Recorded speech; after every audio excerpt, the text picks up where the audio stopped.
Muy bien. Esto estaba en la página 78, que fue donde nos quedamos la semana pasada, ¿es correcto? Así es, licenciado.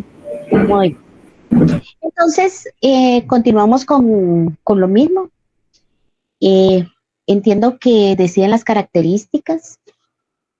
Fue ahí donde le comentaba a Angie que me lo colocara. Entonces, solamente que creo que ya habíamos visto que con la historia ya habíamos avanzado un poquito con eso, ¿verdad? Siguiente diapositiva, ¿qué más?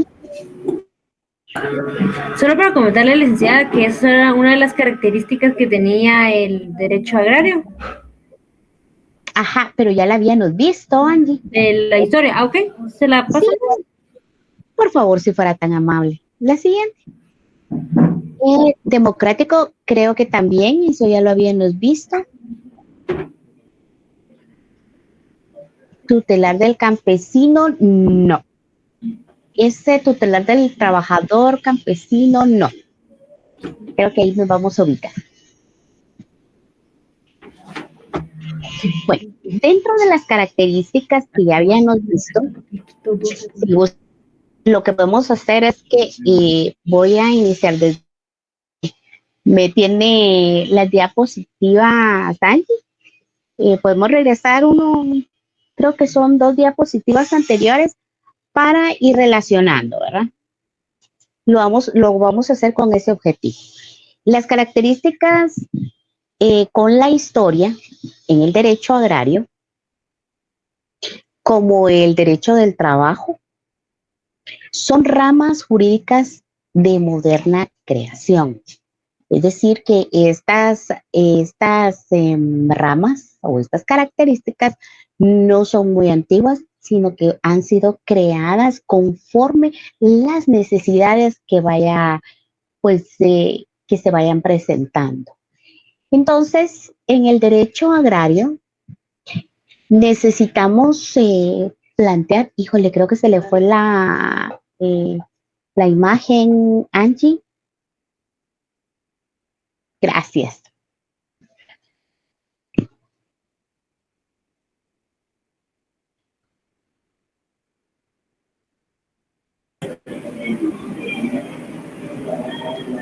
¿Se mira ahí, licenciada? Permítame un momentito, por favor. Ahorita le voy a decir porque me quedé también ya sin visualizar la pantalla. Ahorita voy. Sí se ve, licenciada. Ah, bueno, ya me contestaron que sí. Que sí se ven, Angie. Ajá, ahorita sí, yo las veo también. Ya las puedo visualizar. Entonces, pues les decía, ¿verdad? Que estas características no son muy antiguas, sino que son características que se van dando conforme la necesidad que hay. Son ramas jurídicas de moderna creación.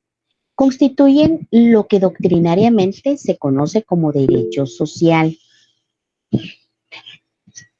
De los problemas que sus normas y principios tratan de resolver dentro del marco de la sociedad actual.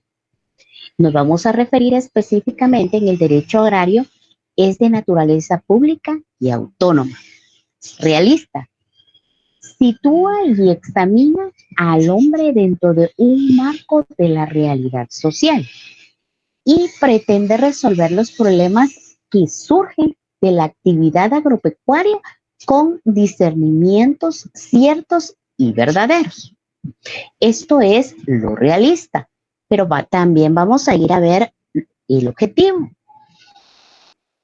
Las cuestiones que ya existen y las que emanan con motivo de su aplicación tiende a resolverse con base en hechos objetivos y tangibles. Tanto lo realista como lo objetivo es importante dentro del derecho agrario y por eso es que también en el libro pues también nos lo relata, ¿verdad? Es ahorita, les comento, ¿verdad? Que cómo vamos a estar trabajando con Angie. Vamos a estar trabajando el libro y vamos a agregar parte del, pues de lo que se vive en la actualidad. Yo les comenté desde el principio que yo voy a poner ejemplos en relación a los temas que vayamos puntualizando. Siguiente diapositiva, por favor. También está la característica. Sus normas van dirigidas a lograr el propósito de que la tierra sea para las masas trabajadoras que lo laboran. No lo tienen o no lo tienen y que asimismo la dotación de las parcelas en forma individual o en forma colectiva constituye para los campesinos la base de un progresivo bienestar, un progresivo bienestar social, así como garantía de libertad y de dignidad. Esta característica democrática suele pasar o es más común que las que hemos visto con anterioridad, porque la dotación de las parcelas para cada individuo es, ya sea individuo o colectivamente, constituye para los campesinos la base de un progresivo bienestar social. Es decir, que es beneficioso para los campesinos. Democrático, eso es lo que estoy viendo, ¿verdad? Así como garantía de la libertad y la dignidad. Yo creo que si nos enfocamos todos nosotros en los campesinos que tienen sus tierras y que pues esto democrático les va a hacer bien, y van a seguir ellos cultivando o van a seguir teniendo productividad en cuanto a la tierra. Creo que esto es lo que tenemos que aprender y en lo que nosotros tenemos que apoyar a, a nuestros campesinos, ¿verdad? La naturaleza económica social. Sus normas se orientan a dar solución a problemas de esta naturaleza, especialmente a los relacionados con la tenencia y explotación de tierra y la asistencia integral de las masas rurales. En este sentido, nuestra materia, como ya quedó expresado anteriormente, queda específicamente, perdón, creo que se me movió la diapositiva. Gracias. Entonces, en este sentido, nuestra materia, es decir, en base a lo que estamos hablando, como ya quedó esta expresión anteriormente guardada, quiero que la conservemos, porque se vuelve una relación estrecha entre la economía y la sociología, que le sirven de muy valiosa ayuda en la formulación y aplicación de las reglas jurídicas. A esto nos referimos con la naturaleza económica social. Siguiente diapositiva, por favor.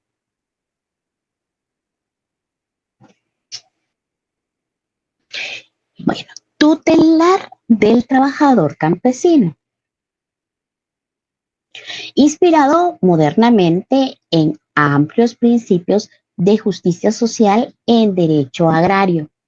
Ejerce un papel de protección y amparo para las masas que laboran en el campo. Es decir, que les otorgan un resguardo jurídico y preferente ante el sometimiento y la explotación a que han estado sujetas por parte de las grandes de los grandes propietarios de las tierras.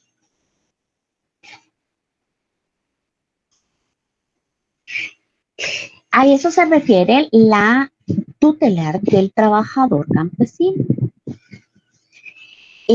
Si ustedes notan por acá, y quiero que nos enfoquemos en que otorgan un resguardo jurídico preferente ante el sometimiento, ante la explotación a que han estado sujetos por parte de grandes propietarios. Es decir, estas personas son propietarios de varios terrenos, de varias tierras que han sido como quedadas para laborar, para trabajar y que han sido sujetas a ellos por mucho tiempo.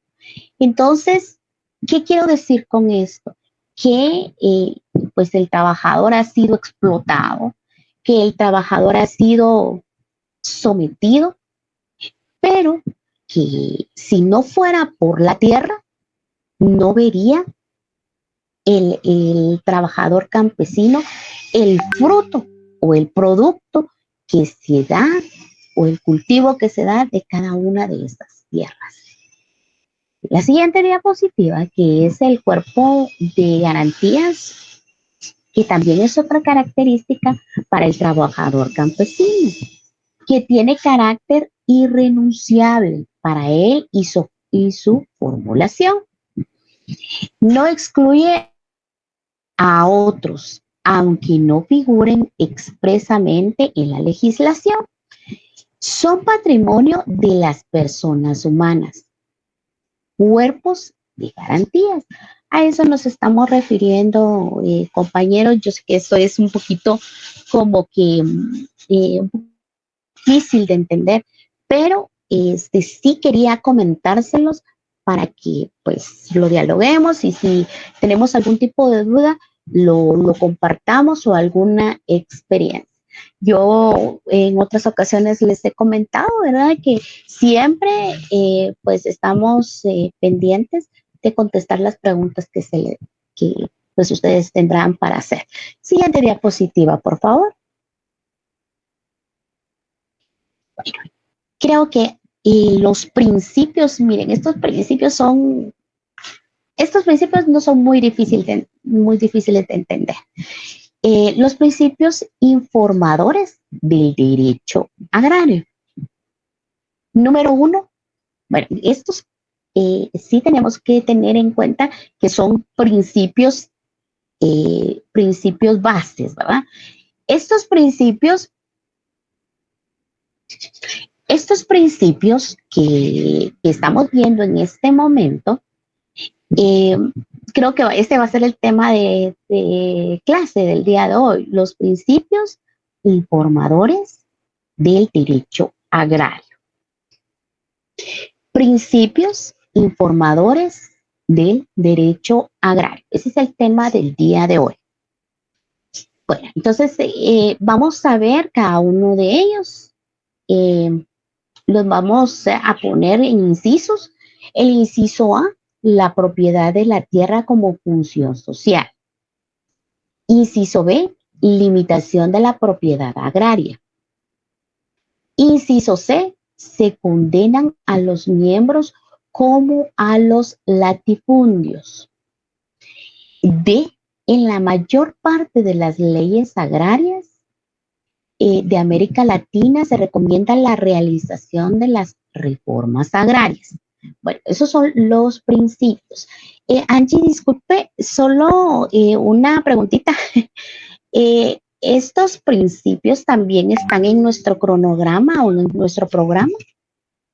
Porque como yo sé que esto lo libro, ¿verdad? Entonces, sé que tiene que estar también en el programa, pero necesito que me lo verifique, por favor. Es el último tema, licenciada, antes de pasar al módulo 2. Ah, perfecto. Muchas gracias. Bueno, entonces estamos súper. Siguiente diapositiva, por favor.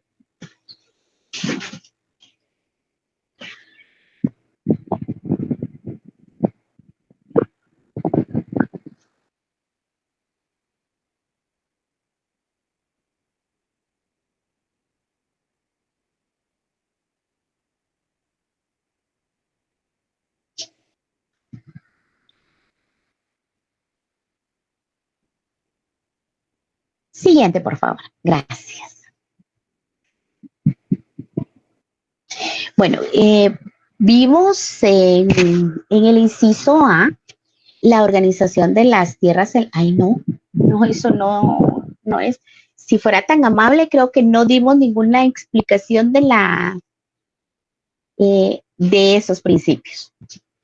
Esos principios necesitamos dar una explicación de cada uno de ellos. Si fuera tan amable, como no lo tenemos por acá, sería tan fina. No se les permite llenar todavía porque no se ha habilitado. En su momento se va a habilitar. ¿Podríamos poner algo, por favor? Y si no, creo conveniente tratarlo al final de la clase para que de una vez me coloque el libro y ver qué más vamos a adelantar sobre el libro. Siguiente diapositiva, por favor. Ahí está. Antecedentes históricos de las normas jurídicas de contenido agrario en Guatemala. Siguiente, por favor. La organización de la tierra antes de la colonia. Esta organización es súper importante porque esta es la historia de la historia de nuestro derecho agrario, ¿verdad? Organización de la tierra en la época prehispánica. Esto es, para mí es interesantísimo, es como a cada uno de nosotros nos apasiona algo, ¿verdad? Entonces, esto para mí sí es apasionante. Entonces, nos vamos a la época de los mayas. La estructura agraria en los mayas era compleja, gobernados por sacerdotes, gobernados por militares. Las élites tenían los derechos absolutos sobre la tierra. Así es, debe de esperar lo de el tiempo correspondiente para que se le dé, creo que habilita la asistencia a Angie, pero si es como 15 o 20 minutos antes que se acabe la clase. Entonces les comentaba, miren, esto, como les decía, para mí es súper interesante. También les hacía comentarios y en su momento creo que lo vamos a vivir literalmente, porque yo normalmente acostumbro a ir a determinados lugares. Por ejemplo, yo les mencioné desde un principio que podríamos ir a Caminar Cuyú o podríamos ir a Tepama y Sinché. Cualquiera de esos dos lugares se puede ir. ¿Por qué yo les sugiero, yo hago esto? Es para que cada uno de ustedes lo viva personalmente. Es súper bonito el hecho de vivir esas experiencias. Pues, ¿por qué me estoy refiriendo a esto? Porque tanto en Caminal Cuyú como en Isinche, pues ustedes saben que habían personas habitando en este momento que eran mayas, ¿verdad? Y en su momento, pues los mayas hacían diferentes actividades, pero me llama la atención que estaba por acá el cacique y por eso me llamó la atención que lo más cerca que tenemos, pues es por aquí en Camino al Julio, ¿verdad? Para la mayoría de gente. Entonces, fíjense que en este lugar hay hay una como, digamos, una cueva, podríamos decirle de esta forma, porque sí está tapada, ¿verdad?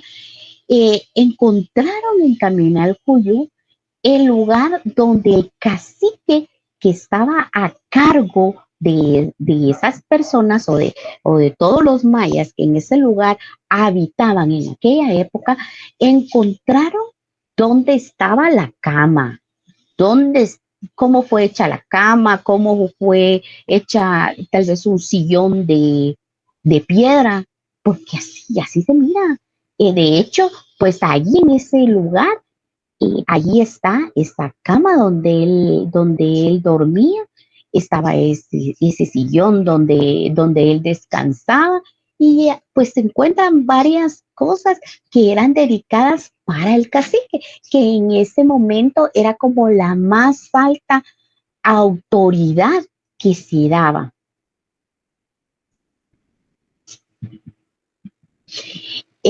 Fíjense que sí se ve hoy en día, porque yo acabo de ir a ver esto, porque como les digo, ¿verdad? Que cuando a uno le apasionan las cosas, pues uno no se aburre, uno va y cada vez que uno va encuentra nuevas cosas. Pues el detalle estaba en que cuando es como una cuevita, una montaña, ¿verdad? Y si ustedes van a caminar, cuyo cada montaña que ustedes miren, abajo hay algo. Ahí sí que no les puedo decir qué, pero hay algo. Hace poco abrieron el lugar porque pues la gente iba por eso, ¿verdad? Yo recuerdo que en una clase pasada o el año pasado vino una extranjera con el único fin de venir a conocer lo que les estoy comentando, esta historia, porque, o sea, yo les estoy comentando esa historia porque yo tengo una forma de comprobar de que es cierto lo que estamos hablando y diciendo. Pues entonces, regresando a lo de los caciques, ¿verdad? Ese cacique que estaba aquí en Caminal Juyú, impactante porque como tenía el dominio de todo, ¿verdad? Él era el que giraba las órdenes para que cada una de las edades hiciera su trabajo. Entonces, algunos se dedicaban a lo agrario, algunos se dedicaban a la agricultura, otros a la ganadería, otros se dedicaban a diferentes cosas, ¿verdad? Incluso yo no sé, pero a mí me llama poderosamente la atención, ¿verdad? De que parece que los mayas no eran muy altos, sino que eran de estatura, pues, intermedia, ¿verdad? Pero más estatura baja. Si ustedes notan en cada uno de los edificios o cada una de las cosas eh, que ellos construyeron o que ellos hicieron, siempre hay puertas. Y en esas puertas eran unas puertecitas chiquititas que les digo que una persona alta no entraba en esos lugares. O sea, cada uno lo hacía conforme a su condición, ¿verdad? Entonces, por eso me llama la atención, porque yo me movilizaba mentalmente a, no sé quiénes conocen Casa Santo Domingo en la antigua, pero en ese lugar ustedes, miren, yo quedé impactada porque yo sé que ese lugar también, pues ahí estuvieron muchas personas que fueron mayas. O sea, yo lo sé. Yo sé por esas estructuras que se ven, que son iguales a todas las demás. Pero cuando yo llegué hasta este lugar, que por cierto, fabuloso también, llegué a ese lugar, empecé a ver todas las puertas y cuando miraba todas las puertas, chiquititas las puertas y con una manecilla para poder entrar, increíble ustedes. Entonces, eso me llamaba mucho la atención. ¿Cómo era esta civilización? ¿Y qué pasó con esta civilización? ¿Alguien sabe qué pasó? ¿Qué pasó con esa civilización? ¿O alguien supone? Porque recuerdan ustedes que nosotros tenemos a los mayas, ¿verdad? Y que pues parecen ser nuestros antepasados, los mayas.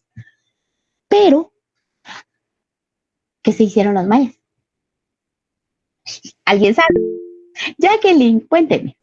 Hola, buenas tardes, licenciada. Buenas tardes, compañeros. A ciencia cierta no se sabe qué pasó con ellos. Hay una teoría que dice que 800 años antes de que llegaran los españoles, los verdaderos mayas habían desaparecido. Ahora bien, según algunos vestigios que han encontrado, tal parece que fue la explosión del volcán Ilopango en El Salvador que provocó una erupción tan fuerte, o sea, lo que sucedió fue tan fuerte que destruyó los cultivos, destruyó absolutamente todo, lo que provocó que murieran de inanición. Ahora hay otra historia. Y los mayas, hay una parte de la historia que habla que los mayas, los egipcios y los atlantes tuvieron contacto.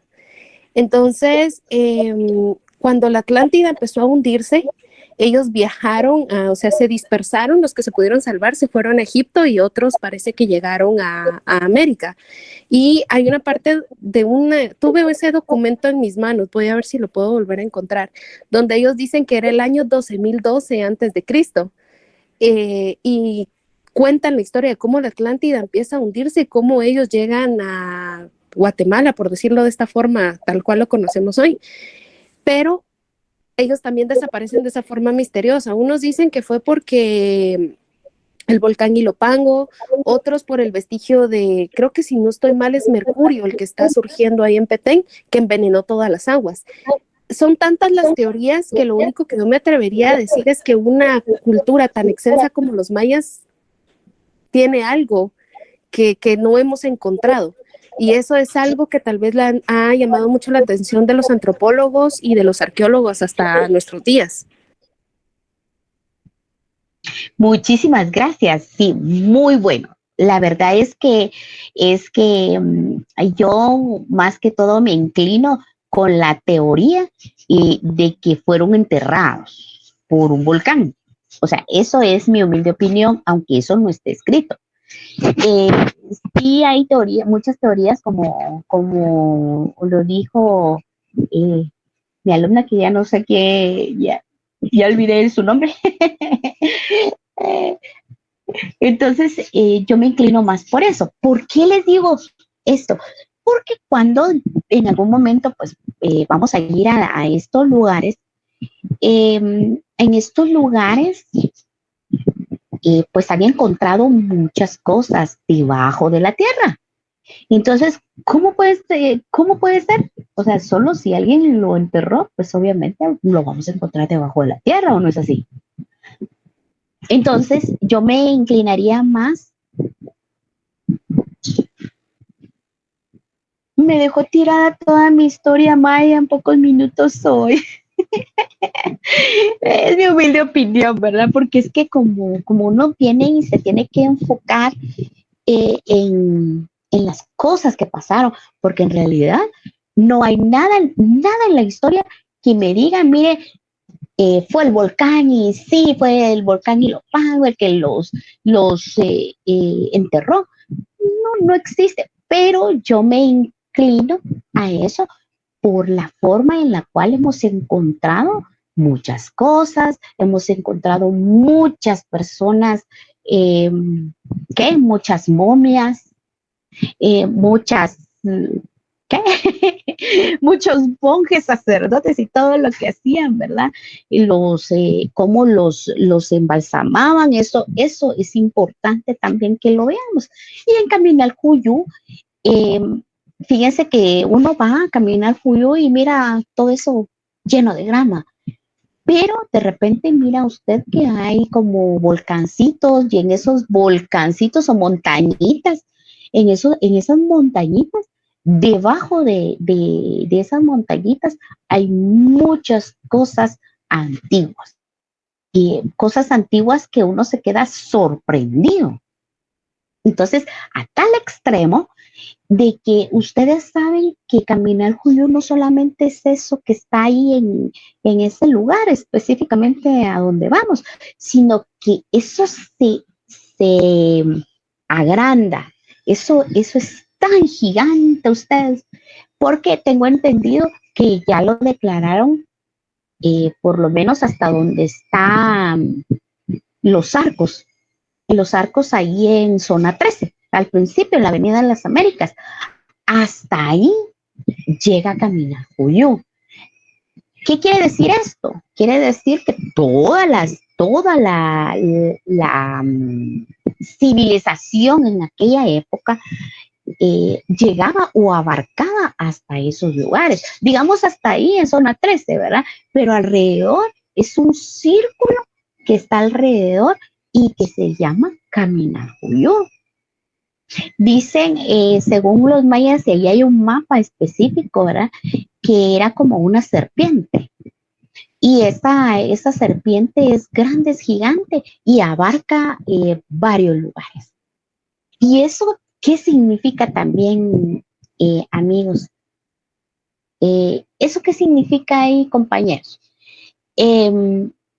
Significa que, oye, Miraflores, correcto, Miraflores también.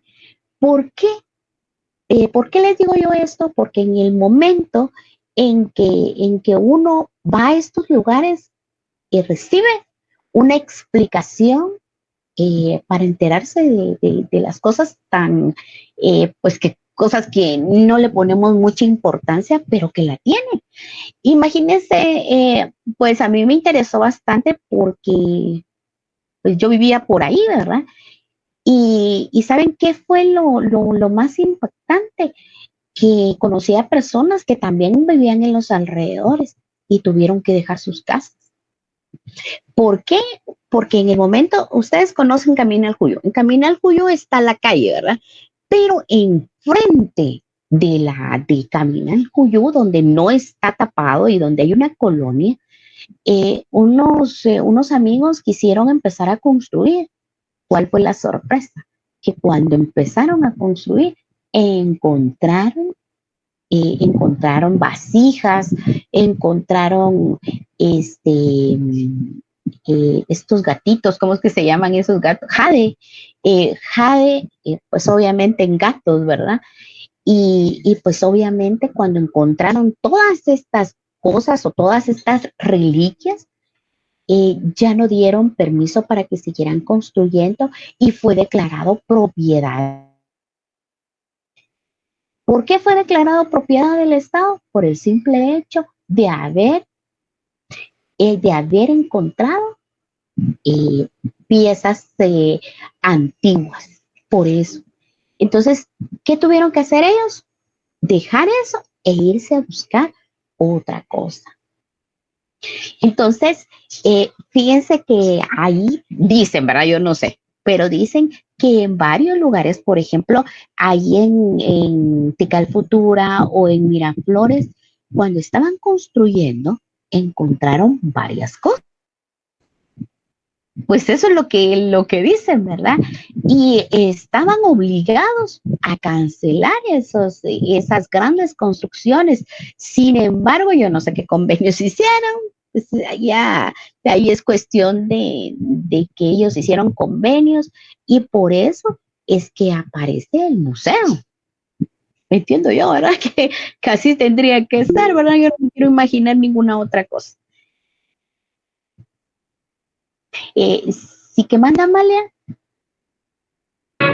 Ligda, entonces pueden, así como el Estado puede quitar tierra solo porque tengan jade o cosas mayas.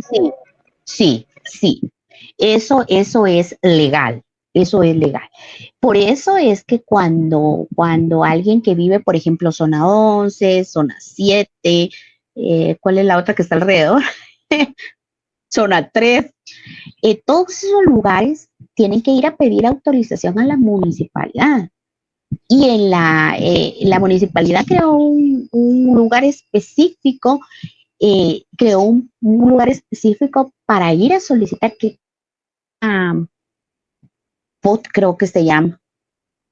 Ese lugar que fue creado dentro de la municipalidad es el que da las autorizaciones y la que tiene el control territorial.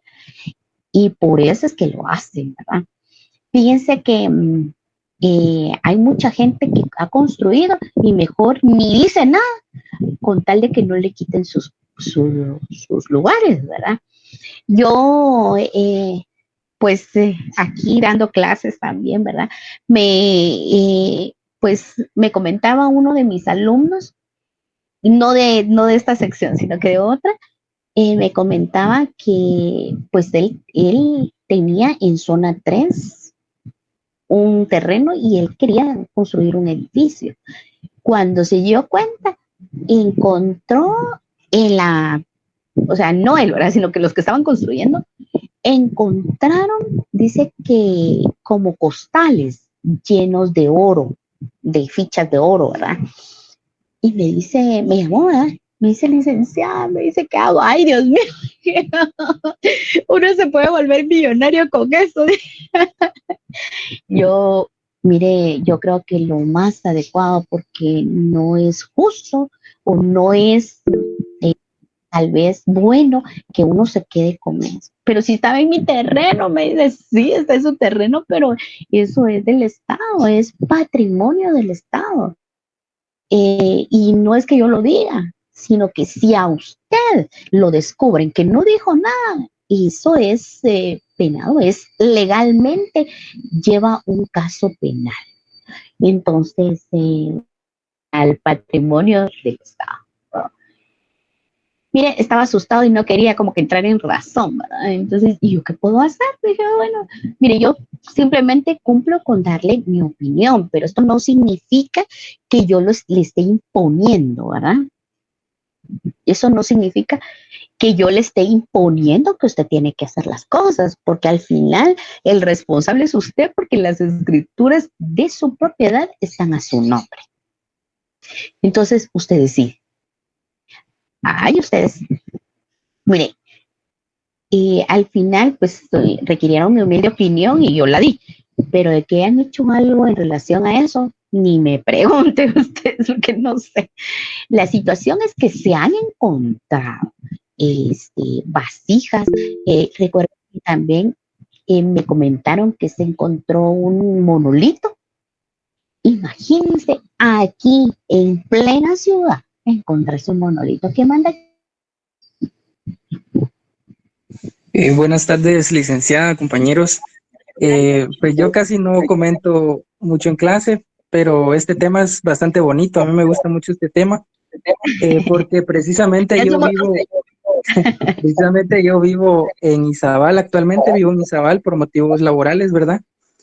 Y pues desde muy pequeño sí me he enterado de muchas personas que han encontrado imágenes de jade por este sector y las venden porque como desconocen la ley, ¿verdad? Aunque nosotros sabemos que el desconocimiento de la ley no nos exime de su cumplimiento, ¿verdad?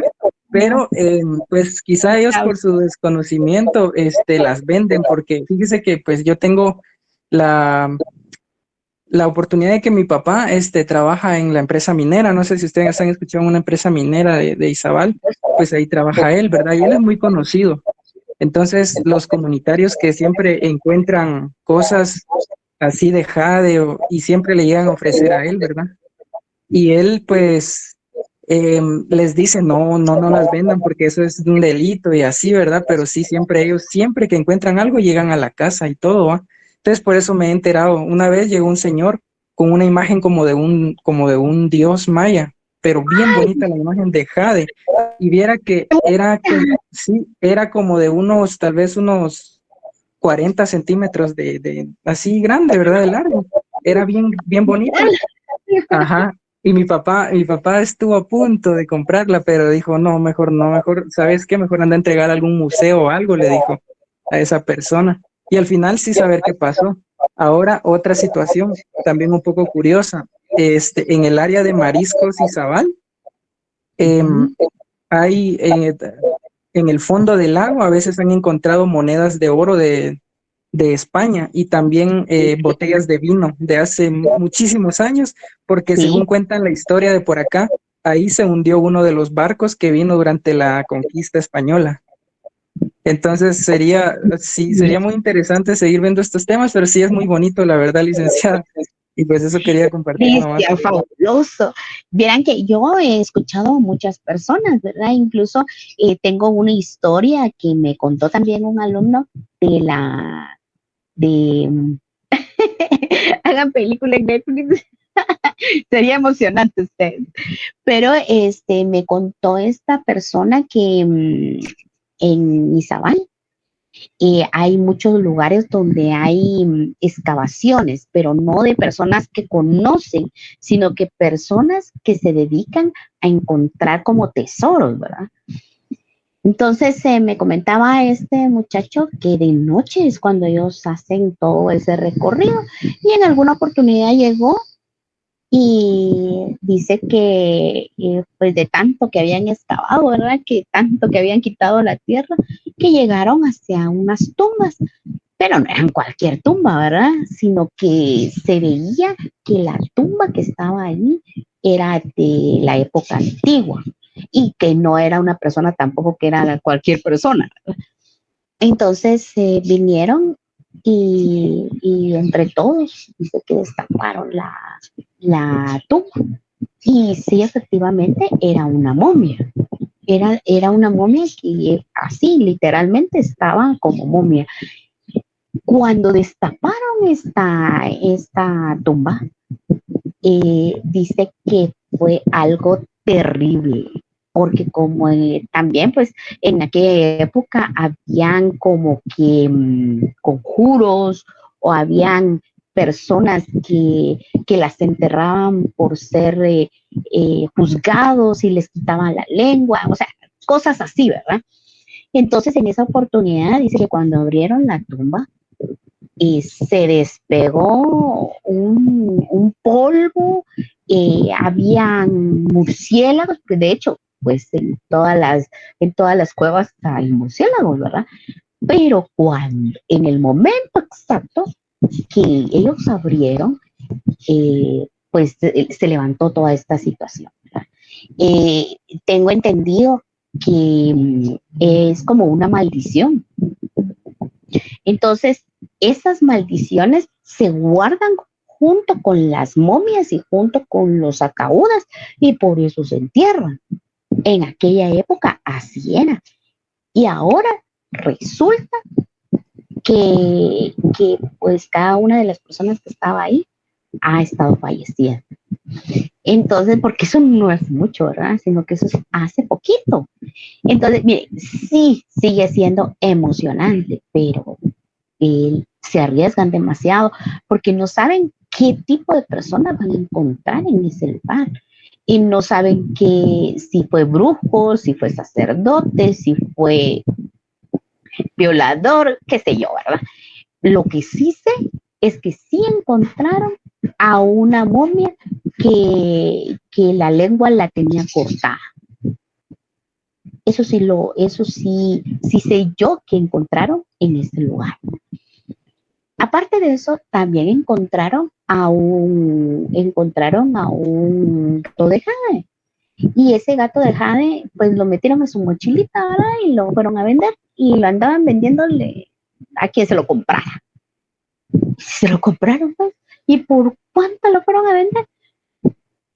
100 quetzales, 200 quetzales. O sea, como no tienen un valor específico, lo venden al que le dé más.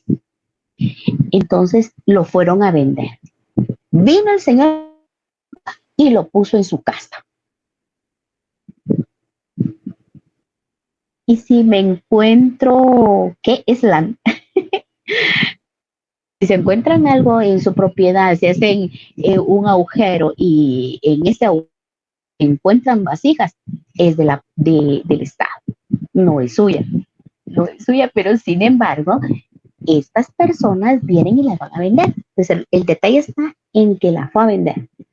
Y dice que cuando la vendió, era gigante la imagen, era gigante y dice que brillaba y que hasta movía los ojos. La compró 200 quetzales, fue lo que, 200 pesos le iba a decir, pero no son pesos, son 200 quetzales. 200 quetzales le dieron por esa imagen y la puso en su mesa de noche. Dice que fue un horror porque la estatua esa se meneaba de un lugar para otro. Entonces, este señor se tuvo que deshacer, dice que la fue a tirar, literalmente la fue a tirar, porque ya no quería saber nada de esa imagen.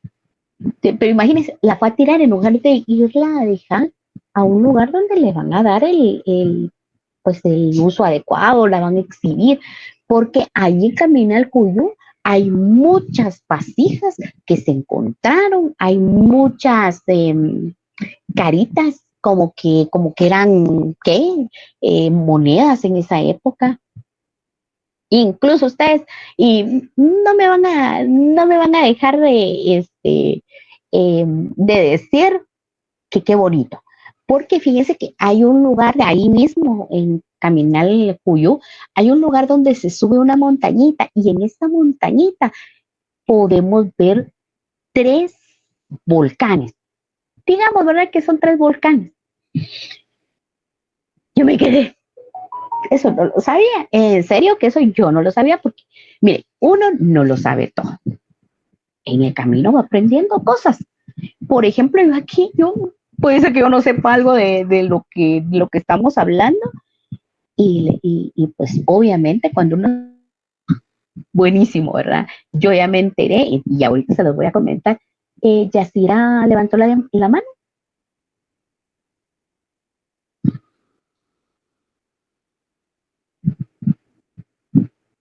Yacira, ¿no?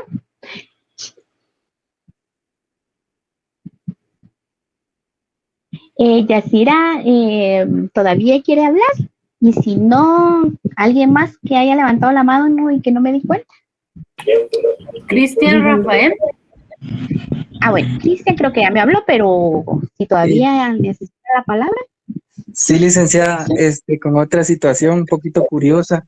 Fíjese que hace como unos 2 años, aquí a Izabal, específicamente el municipio del Estor, que es donde yo vivo, vinieron unos científicos alemanes. Ay, Ajá, oí. y fíjese que pues estuvo circulando esa noticia de que ellos habían descubierto una ciudad perdida debajo del lago de Izabal, pero ya no Sí. supimos nada si iba a seguir eso o qué. Yo también me di cuenta de esto y dicen que ellos sí tienen pruebas. Hay una ciudad debajo del lago de Izabal. En el Estor, mire, yo no tengo el gusto de conocer el Estor, ¿verdad? Pero sí me han contado de que estos científicos siguen en el proceso, ¿verdad? Porque como ellos no van a terminar nada más así, sino que siguen investigando y que sí encontraron varias cosas debajo de la tierra. Eso fue lo que a mí me contaron también, ¿verdad? Yo voy a seguir también, porque como les digo eso, la Atlántida 18,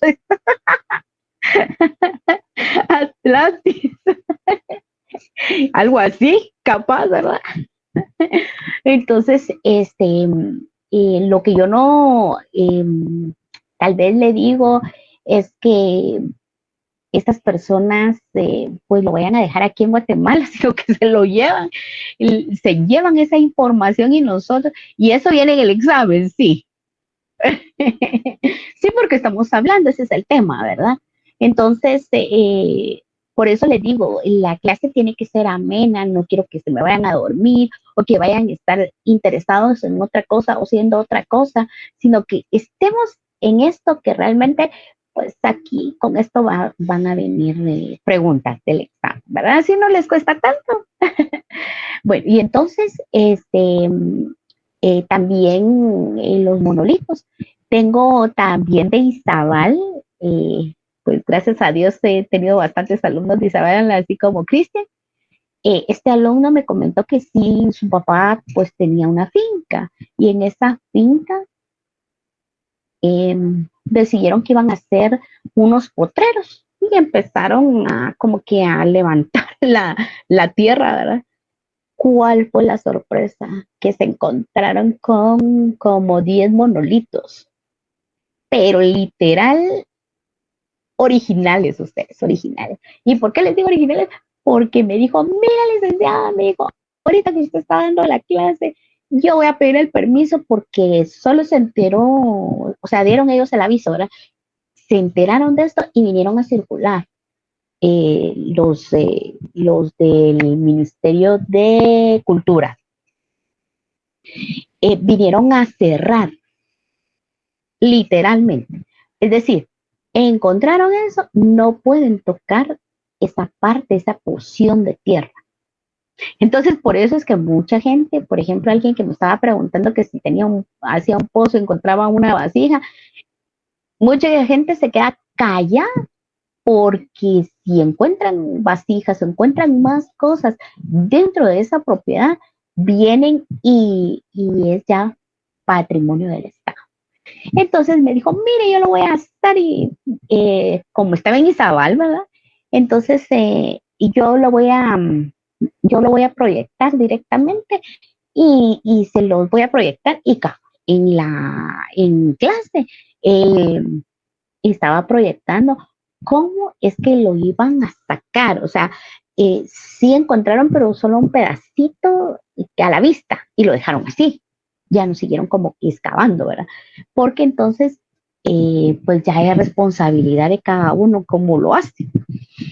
Ellos por instrucciones que yo les di, lo dejaron así. Entonces, estaba como proyectándonos en ese momento lo que estaban haciendo. Y vinieron y pues los que mandaron, los especialistas, ¿verdad? Que son los arqueólogos, vinieron y hasta con una brochita ustedes, pero miren qué delicadeza. Y pero sacaron gigantes los monolitos. Y fueron como 10. Y estaban así como que no estaba uno por allá, el otro por allá, no, era como que era un agujero y en ese agujero habían colocado todos los monolitos como que venían así para arriba, ¿verdad? ¿Y qué pasó? Que como que los hubieran enterrado, porque ahí ya no, o sea, ya no encontraron nada más, solo eso. Sin embargo, sí marcaron ellos una porción de tierra que no se puede construir ni tocar. Entonces, en las de aquí, volviendo a las tierras de aquí, si usted encuentra algo así, de una vez le marcan que no puede utilizar la tierra. Así de sencillo. Entonces, la gente muchas veces, por ejemplo, este señor, si él que les comentaba con anterioridad de la bolsa de fichas de oro que encontró, si él viene y lo va a reportar, entonces lo vienen a investigar y le dicen esa porción de terreno ya no la puedo usar. Así de simple. Entonces la gente dice, mejor me quedo calladito y tal vez me lo compran en otro lado o lo puedo vender, qué sé yo, tantas cosas que le pasan por la mente, pero es penalizado.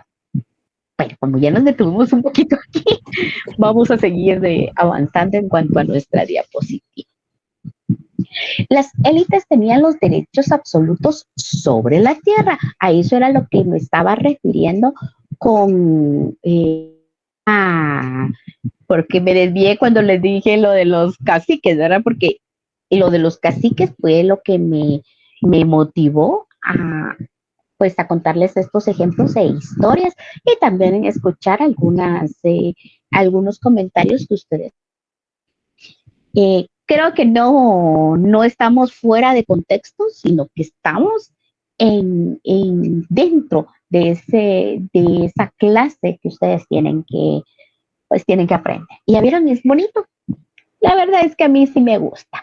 Y miren, tal vez solo para cerrar, ¿verdad?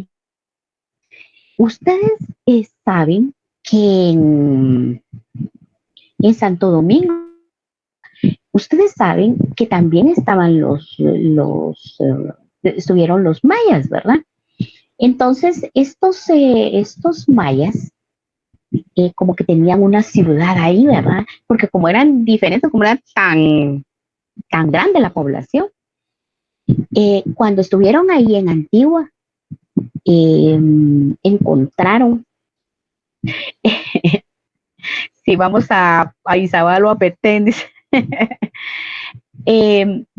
encontraron un cementerio, era de la época antigua, del siglo XVIII. Bueno, si estamos hablando del siglo XVIII, serían como 1800. Sí, ¿verdad? Sí. Este lugar no lo hubieran encontrado los arqueólogos, uy, de veras se hubiera perdido mucho. Ahí, si ustedes tienen la oportunidad, solo que sí es bien caro ustedes, porque yo por querer, mira, pues a conocer, ¿verdad?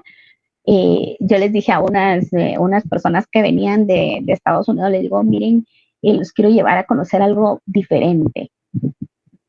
Y me lo llevé a Casa Santo Domingo, ¿verdad? Con reservación y todo. Cuando le digo, miren, vamos a dar unos tours porque pues aquí nos lo incluye y nos fuimos a dar el tour. Cuando llegué al cementerio, miren, en la entrada del cementerio de ahí de Casa Santo Domingo, le hicieron ya como que la caja de cristal, porque es de vidrio, ¿verdad? Y ahí está el esqueleto, está la forma, los dientes, o sea, ¿qué tenían los dientes? Le pusieron hasta un oro, desde a la gran increíble, pues, o sea, se mira que es del siglo XVIII, porque ahí lo dice. Y alrededor, porque está en la entrada, y alrededor se miran como que ahí estuvieran guardadas todas las cajas, por supuesto, así como que las taparon con cemento, pero está como ha sufrido mucho lo de los terremotos, lo del volcán y todo eso, sí está así como que partido, todas las cosas están como partidas, pero impresionante, porque más adelante muestran las vasijas que han encontrado, muestran a un sacerdote, sacerdote momia, le digo yo, porque fíjense que está, y cabal, literal, ahí está la momia. Está así en el lugar, y miren cuando uno donde está la momia, es como que unas gradas en forma de caracol y con luces por todos lados, es realmente impactante. Y cuando uno llega hasta ahí donde está la momia, está como que fuera un emperador, con una base así sólida y que cabal muestra que ahí está la momia. Entonces yo me acerqué ahí, ustedes también, a mí sí eso me da miedo. Me da miedo porque yo digo, de repente se levanta algo aquí, y no voy a poder salir corriendo. Bueno, eso es me imagino que era un sacerdote, ¿verdad? Ese lugar tiene mucho monolito, tiene mucho, dicen que llegan a hacer rituales también ahí, solo que tal vez no es tan marcado como lo es en Caminar Juyú, porque en Caminar Juyú sí es bien marcado, o sea, es igual que en Isilché, porque literalmente llegan las brujas, los brujos, los cristianos, los católicos, todo tipo de personas a hacer sus rituales. Entonces, ahí sí son bien marcados, pero aquí en Casa Santo Domingo yo no vi ninguno, no lo vi. Tal vez hay, pero también en Misco Viejo. Sí, o sea, hay tantos lugares, ¿verdad? Pascuala Baja, en Chichicastenango. No tengo el gusto de conocer. En Isimché, ahí sí. Sí, porque ahí sí hemos ido y yo los he visto. Los sacerdotes mayas. Bueno, hasta la fecha ustedes saben que hay sacerdotes mayas, ¿verdad? Y cada uno de ellos tienen sus propias creencias y pues hacen sus rituales. Al igual que las personas evangélicas que van a hacer sus retiros espirituales ahí a esos lugares, ¿verdad? Entonces, estos lugares para nosotros son así como que públicos y sí se pueden, uno lo puede ver. Pero ahí en Casa Santo Domingo, como es tan diferente, y ahí reciben también a muchos huéspedes extranjeros, porque si ustedes cuando vayan ahí ven todo lo que está alrededor es como de la época antigua. Ah, no. No sé si quiere hablar Yacira. Creo que no. Entonces, esto para nosotros es, pues ya para cerrar este tema, ¿verdad? Porque como me apasiona, ahí sí que me he extendido un poquito, pero creo que también ustedes están aprendiendo algo de esto. Les iba a contar, la otra historia. Y esa es la última historia. Lo que pasa es que me impacta, sinceramente me impactan estas historias, ¿verdad? Ustedes saben que había una iglesia aquí en Guatemala, en zona 6, ¿verdad? Y había iglesia también ahí en Santo Domingo. O sea, eso no es que yo me lo estoy inventando, sino que ahí estaba. En esas iglesias, pues obviamente de un lado estaban los sacerdotes y del otro lado estaban las monjas, pero hacían como pasadizos, como que tenían que comunicarse el uno con el otro para las misas y todo eso, pero ellos también lo utilizaban para tener relaciones sexuales con las monjas, o sea, los sacerdotes con las monjas y viceversa. Entonces quedaban embarazadas las monjas y pues lo que hacían era que no tenían que tener a los niños porque era pecado. Entonces lo tenían que ocultar. Entonces cuando lo ocultaban, bueno, esa es una historia, ¿verdad? De ustedes, porque eso es lo que contaban con anterioridad, ¿verdad? No pretendo ofender a nadie o ponerle historias diferentes, cosas que no pasaron, ¿verdad? Entonces, resulta que en aquella época tenían que estar en conexión, entonces cuando quedaban embarazadas las monjas, venían y hacían abortos y pues cuando hacían los abortos, esos niños tenían que ir a ser enterrados. Entonces, y así se volvió una práctica común en ellos. De repente fue el terremoto de 1976. Y cuando fue el terremoto, cayeron varias paredes, se hundieron varias cosas, y entre ellos se evidenció que habían muchas tumbas de bebés. Entonces, eso confirma que sí era cierta esa historia. Y eso sí está escrito. Ni me pregunten en dónde porque no me acuerdo. Pero ahí en Santo Domingo sí nos pueden, a mí me hicieron ese comentario, ¿verdad? Entonces, sí pueden decirles o comentarnos qué tipo de historia hay en ese lugar. Entonces, como esto es público, por eso es que yo se los estoy comentando. Otra cosa es aquí en zona 6. En zona 6 dice que también como que había un convento y pues habían como, ¿qué? Túneles y en esos túneles pues aprovechaban a pasarse unos con otros y la misma historia que en Casa Santo Domingo. Y esto sí fue contado por uno de los dueños de ese lugar, porque hoy en día tienen dueño, ¿verdad? Créanme que era mi cliente y cuando me estaba contando mi cliente ya hasta se me había olvidado que iba para otra cosa, porque me dijo, mire, yo necesito, bueno, y me dijo un montón de cosas, ¿verdad? Pero cuando me empezó a contar y me dijo, si usted quiere ir a conocer, yo le doy el permiso para que conozca. Yo, en serio, sí quiero.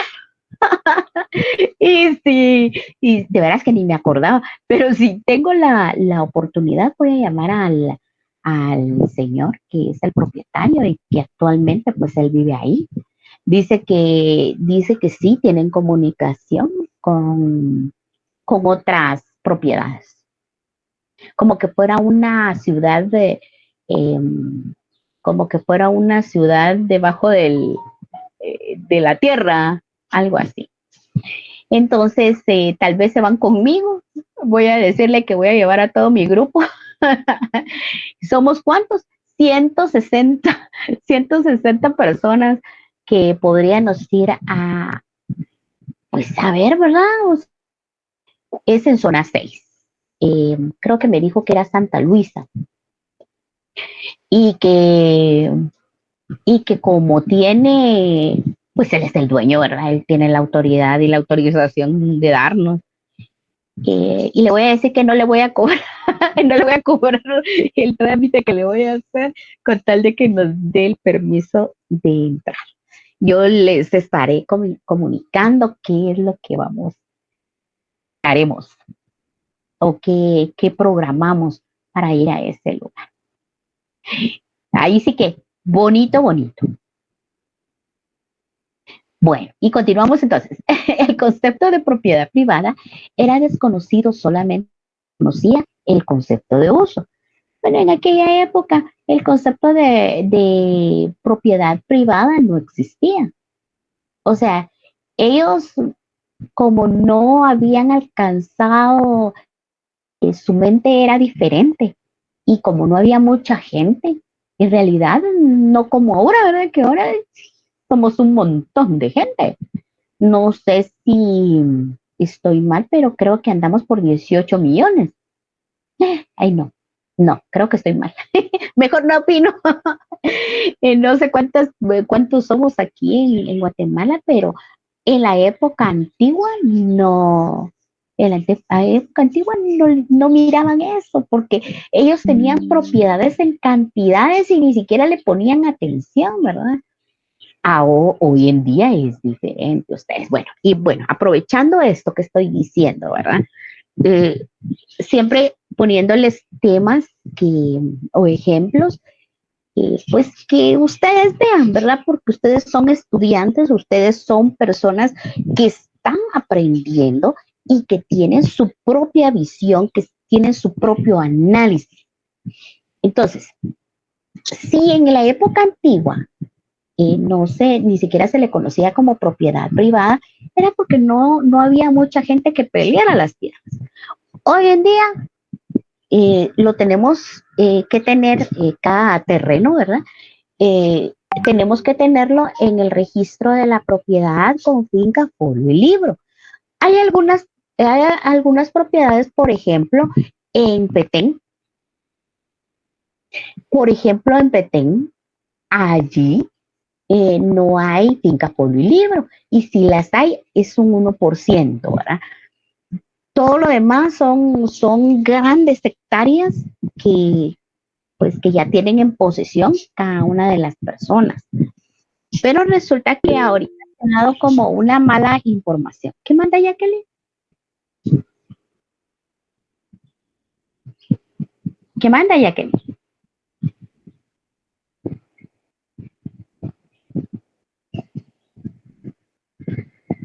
Bueno, entonces,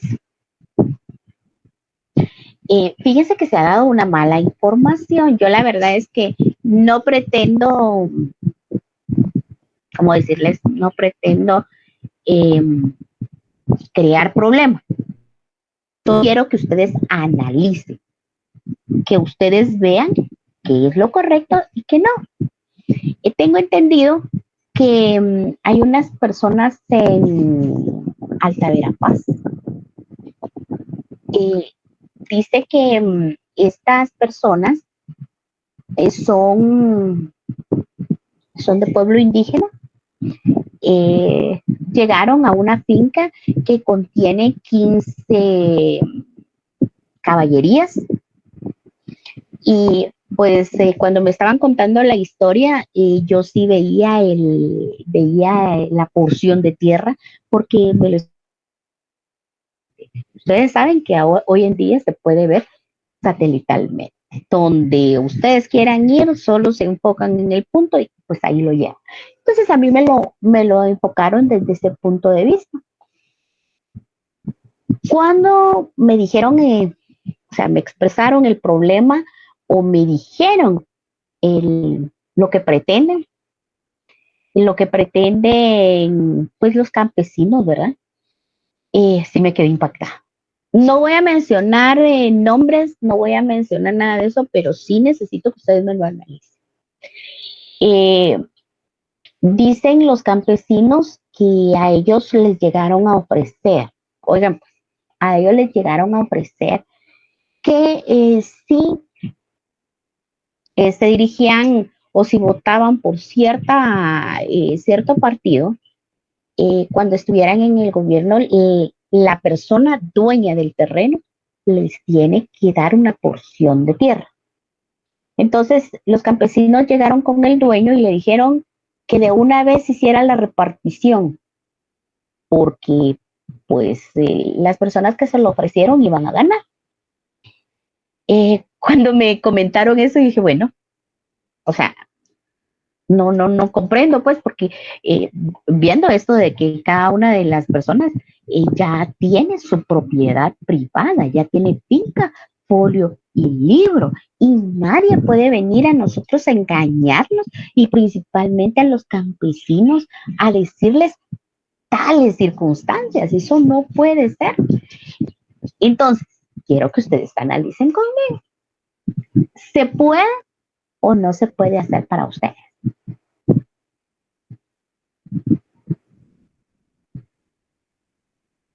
Heriberto, muy bien, no se puede hacer. ¿Alguien más desea opinar? No se puede, muy bien. Ahora, ¿por qué no se puede? ¿Por qué no se puede? Porque yo le puedo venir a decir a usted, mire, o sea, bueno, si yo fuera, si yo fuera algún participante, yo puedo venir a decirle a usted, mire, cuando yo esté donde tengo que estar, yo le voy a dar esas tierras que son de otra persona.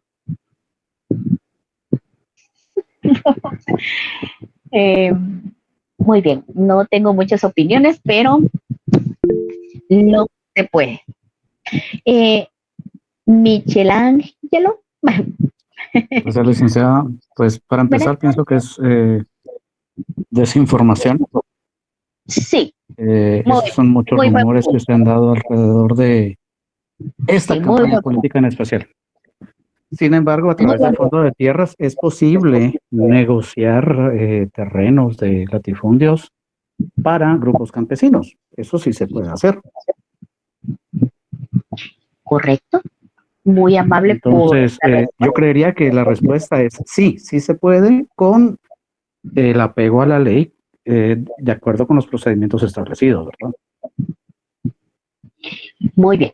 Siempre y cuando, y eso que quede claro, que tengan esas propiedades sin finca, folio y libro. Porque si tienen finca, folio y libro, la declaración de la propiedad está a nombre de él, del dueño. Y ahí, no, claro, pero a través del Fondo de Tierra sí se puede llegar a la negociación con el propietario para poder adquirir la tierra de esa manera legal y que luego ya se le reparta a los campesinos. Pero es una cuestión de compraventa. Es una cuestión de compraventa y siempre y cuando esté de acuerdo el dueño, ¿verdad? Porque no podemos venir y nada más pues decirle a él, mire, repártanos. No, es desinformación y muchas veces uno como estudiante, como conocedor más de nuestra tierra o de nuestros alrededores, uno tiene que tener su opinión. O sea, ahí tiene que empezar uno analizando y diciendo, bueno, yo tengo este problema con estas personas, ellos son campesinos, ellos no tienen mucho conocimiento al respecto, ellos solo se están guiando por lo que alguna persona le puede decir. Entonces, no, compañeros. Yo creo que primero hay que informarle a nuestra gente. Si nosotros conocemos a personas que pues necesiten ayuda y nosotros los podemos ayudar, pues ayudémoslos. Pues, para eso es que estamos estudiando, para eso es que nos estamos preparando, para ser mejores profesionales, para poder ayudar a nuestra gente, no solamente para ganar dinero o no solamente por algo que nosotros necesitamos en el momento y después, si te vi, ni me acuerdo. Así es esto, así es esto. Entonces, yo sí quisiera, pues, que ustedes analizaran este tema y, bueno, hay tantas cosas, ¿verdad? Tanta desinformación, pero viene al caso esto que estamos viendo el día de hoy. Ustedes ya me emocioné, ya son las 7:10. Entonces, miren, yo siempre les doy un tiempecito para que ustedes se relajen un poquito antes de entrar a su otra clase. Creo que hasta aquí vamos a dejar la clase, no avanzamos mucho, pero sí platicamos bastante en cuanto a temas de interés. Así que si alguien más tiene alguna otra pregunta y si no, pues que tengan feliz descanso y nos vemos el lunes, primeramente Dios.